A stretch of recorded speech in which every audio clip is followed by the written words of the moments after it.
Hi children, welcome back to our class. Last class we have seen that what is matter and what is the physical nature of matter. We have seen that anything occupies space and has mass as matter, and we have seen that physical nature of matter, that is matter is made up of particles, and this matter particles are very small, extremely small. We cannot see with our naked eye, right? Now we are moving to our present topic, that is characteristics of matter particles. See children, I have a humble request to you, that is normally if you are asked to write that characteristics of matter particles, normally you will misunderstand that with the physical nature. Physical nature is just how it is appearing. How do they appear? Only that is the physical nature. But characteristics, we are, by conducting some experiments and all, we are concluding that these are the characteristics of matter particles that we cannot observe by seeing. Only by observing we cannot see the characteristics. Okay, so don't misunderstand with the characteristics and physical nature. If you are asked to write the characteristics of matter particles, you have to write that 3 points are that 3 points you have to write. So let us move to our topic, that is characteristics of matter particles.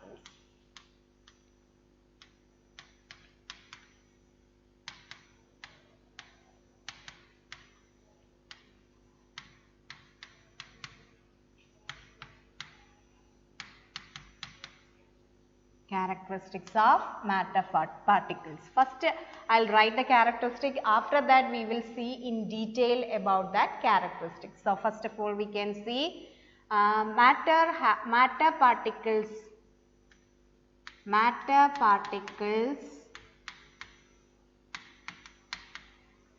have space in between them.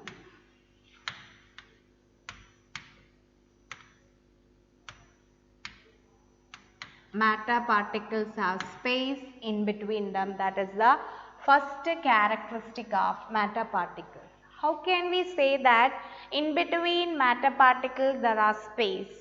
The first activity we have seen that physical nature, isn't it? The same activity here also we can take 50 ml of water and we can dissolve that 1 teaspoon of sugar in that. And after constant stirring we are dissolving small quantities of sugar there, and we are observing there. Initially we have noted the level of water and we observed that there was no rise in water level. That means that in between this water is also matter, right?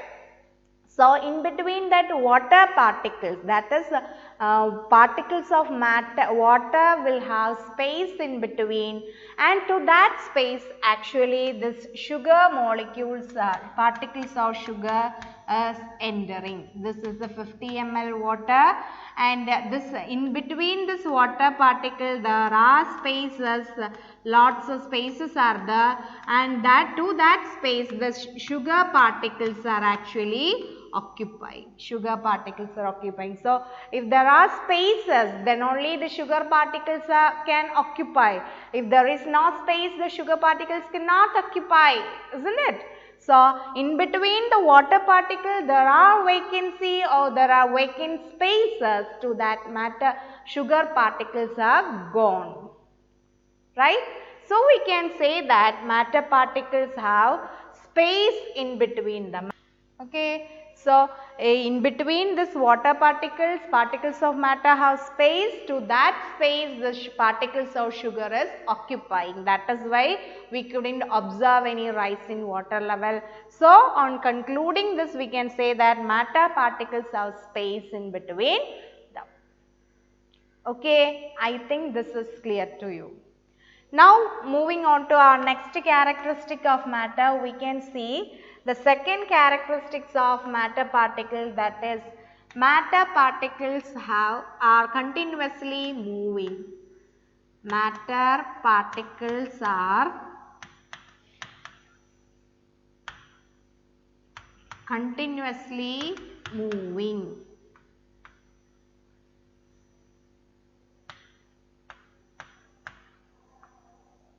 That is the second characteristic, matter particles are continuously moving. How can we say that matter particles are continuously moving? For that we can see a simple activity. You take an agarbatti or an incense stick, same thing. Okay. So agarbatti you take and keep it in a corner of a closed room and try to get that smell without going close to it. Will you get the smell? No, only if you are going very close to it, if it is not light. Okay, if it is not lit, you will not get the smell. If you are going closer to that, if it is not lit, you will get the smell, right? Now, after that, you light it. Okay, so after some time, the entire room will be spread with the smell of that incense stick, right? So after that, what we have seen that, yes, when we lighted that incense stick or agarbatti, what happened? The particles of smell has started moving from one corner to the entire area of that room. So the particles started moving there, they are continuously moving. Okay, but if the temperature is there, movement will be very less there, and if temperature is more there, it can move faster, so that the particles of smell after lighting, that the particles of smell has reached to our nose very easily. Within a few minutes the smell reached there. So we can say that matter particles are continuously moving, and that movement, that continuous movement of matter particles depend on certain factors. Okay. So we will see which are the factors affecting that movement of matter particles. Before that, we have to see another term, that is diffusion. Have you heard the term diffusion? No. Then we will see the term diffusion. See, you might have observed in your life, that is your mother will be taking water and trying to mix ujala to dip the clothes to make it bright, right? Sometimes if you are going through that area, definitely you might have seen it. Okay, so at that time you imagine that taking some water in a bucket or a beaker, and one drop of ujala you are dropping into that beaker and trying to mix it. If you are stirring, it will mix very easily, but if you are not stirring, even then will it mix or not? Sure, it will mix. So if you are dropping that one drop of ujala in a 50 ml of water, you keep it there without disturbing that liquid. Then after some time you can observe that both the liquids are mixed there. So what do you mean by how does it get mixed there? How does it get mixed there? Yes, it is because of that diffusion property. Particles of matter are continuously moving. As the particles of matter are continuously moving, they can mix with some other particles by their own, without any external force. By their own way, they can mix with the other particles. That property is known as diffusion, right? Diffusion is the intermixing of particles. Diffusion is the intermixing of particles of matter by their own. Intermixing of particles of matter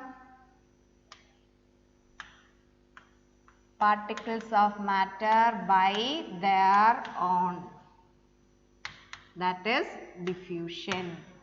Without any external force they are mixing. That is why we kept that solutions without mixing, without disturbing them. We allowed them to mix themselves. Okay. So that intermixing of particles are known as diffusion. Diffusion is possible because matter particles are continuously moving. And there are two factors which affect the rate of diffusion. Two factors are temperature and factors affecting diffusion.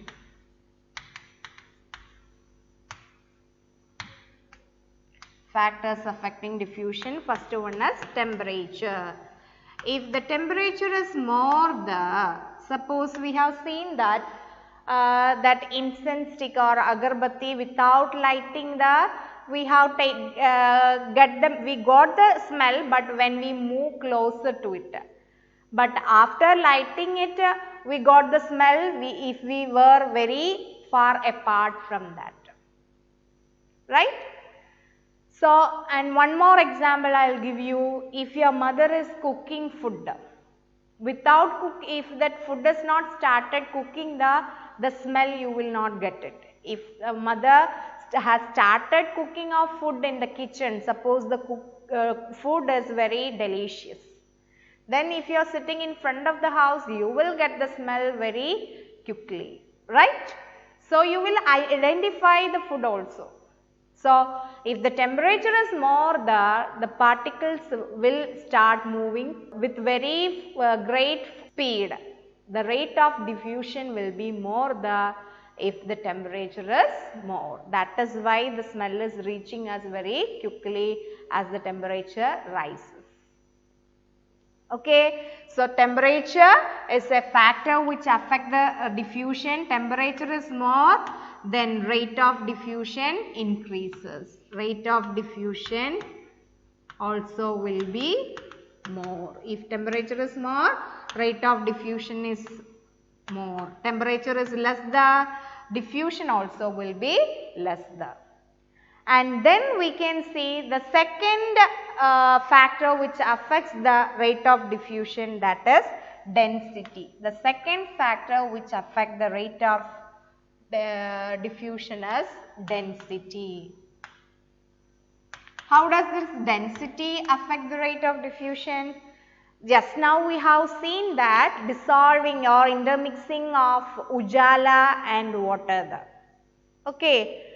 You imagine that the time taken for the complete mixing you have taken suppose it is 5 minutes. After complete dissolving, you got that after 5 minutes you could observe that it completely mixed Okay. And then you take another 50 ml of water. To that 50 ml of water you add 2-3 drops of honey also. And then try to find out how much time it will take to dissolve completely or mix together. It will take more time. If the density is more, the rate of diffusion will be less. If density is more, the rate of diffusion will be less. Density is more, rate of diffusion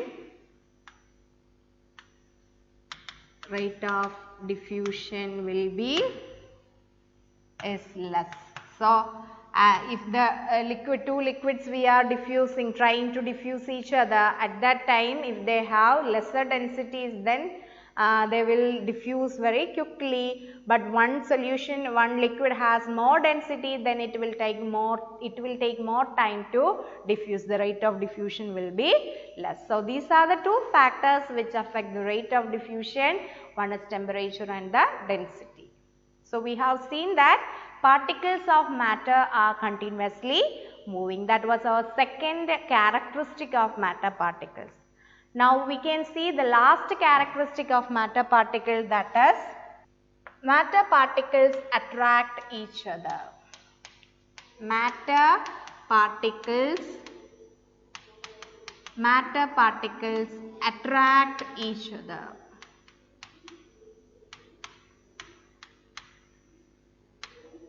How can we say that matter particles attract each other? For that, we can just imagine that you keep a tap running. Okay, just keep that tap running there, you can see the water stream which is going down, isn't it? Now you just with your hands you try to break that water stream. If you have that much force, definitely you can break it, isn't it? So after breaking, if you are removing the hands from that stream of water, what will happen there? It will rejoin again, it will unite again, isn't it? As there are force of attraction between these water particles, that is why they rejoin again to make the same stream there. Okay, if there was no force of attraction, they cannot rejoin there. And one more thing we can see that in between matter particles, we were telling that in between matter particles there are forces of attraction. You just make 3 groups of 5 students. Okay, imagine that group 1, group 2, group 3 with 5 children there. And in the first group, you make the group by holding each other tightly. That group is very strong group and they are holding together by strong force. Okay, and in the second group, just make them close together by just touching their hands. Only by touching their palm, you just be close to one another in the second group. And in the third group, you just touch with your fingers only, no other touching, and make a group of that 5 children. If I am applying any force there, which group I can break easily? Yes, it is the third group, because there was no bonding at all, only just touching. They are binded by touching the fingers. That I will be able to break it easily. Okay, so that thing I can break it easily. And the second group I can break, but applying more pressure, more force. If I am applying more force there, I can break it easily compared to the third one. And in the first one, if I want to break it, I have to apply more pressure or more force there. So at that time in the first group, I have to apply more force there to break that group, isn't it? Because there was strong forces of attraction between the matter particles. Okay, so matter particles, in between the matter particles, there are forces of attraction, and the strength of the force of attraction will vary from material to material. If it is a solid material, the force of attraction will be very strong. Solid particles will have a strong force of attraction between them. So they are very difficult to break. Okay, but if it is liquid particles, then less force of attraction will be there. And if it is even in gaseous state, that is still less force of attraction will be the gases, very less. Okay, so there are in between matter particles, there are forces of attraction, and these forces of attraction will vary from material to material. Solids will have a strong force of attraction, liquids will have less force of attraction compared to the solid one, and gases still have very less force of attraction. Okay, so today we have seen that characteristics of matter particles. We have seen first characteristic, matter is in between matter particles, space is there. For that we have seen one activity there. And the second one is matter particles are continuously moving. There we saw another term, diffusion, intermixing of particles of matter by their own, and 2 factors affecting the rate of diffusion also we have seen there, that is Temperature and density we have seen. If temperature is more, the rate of diffusion is also more, and density is more there, then the rate of diffusion will be less. That also we have seen. After that we have seen the third characteristic of matter particle. Matter particles attract each other, and the attractive force will differ for different materials. Solids will have a strong force of attraction, liquids less force of attraction, and in gaseous state very less force of attraction between the particles. I hope this much is clear to you. Thank you.